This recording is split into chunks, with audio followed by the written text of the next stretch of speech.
Suasana ramai tampak di arena bermain atau waterpark yang berada di kawasan Taman Mini Indonesia Indah, Jakarta Timur. Arena bermain air ini menjadi salah satu sasaran warga ibu kota Jakarta dan sekitarnya untuk mengisi waktu berlibur di hari Paskah ini.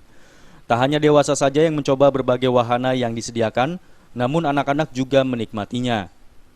Mulai dari sensasi guyuran air di tong raksasa atau Giant Bucket, bersantai mengikuti arus dengan ban pelampung di wahana Typhoon River, atau menikmati deburan dan gulungan berbagai varian ombak buatan di Snow Bay Beach.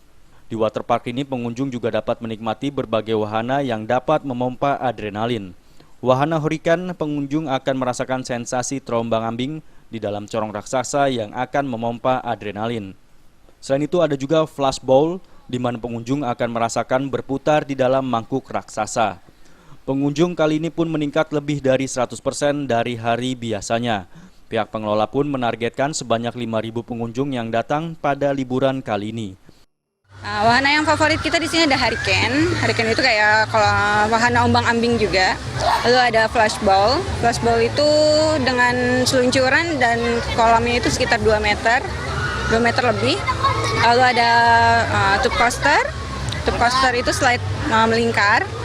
Lalu kolam ombak, Typhoon River, dan wahana anaknya lagi yang lainnya. Biasanya kalau weekend ya, di weekendnya itu kan dia di atas 2.000. Cuman kalau misalnya sekitar 5.000 itu kita pernah mencapai angka 5.000 itu.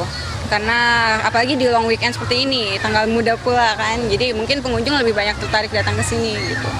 Jadi bisa mencapai angka 5.000. Selain lokasi yang mudah dijangkau, para pengunjung mengaku senang dengan berbagai wahana yang disediakan, terutama dengan wahana yang memacu adrenalin. Nyaman sih ya, bersih, buat anak juga banyak wahananya. Gitu. Ombak sih kita. Bagus, permainannya tuh seru, banyak pilihannya. Terus sama yang ini yang bagusnya tuh ombaknya. Dari Jakarta, Linda Puspitasari dan Rifan Alfidian melaporkan.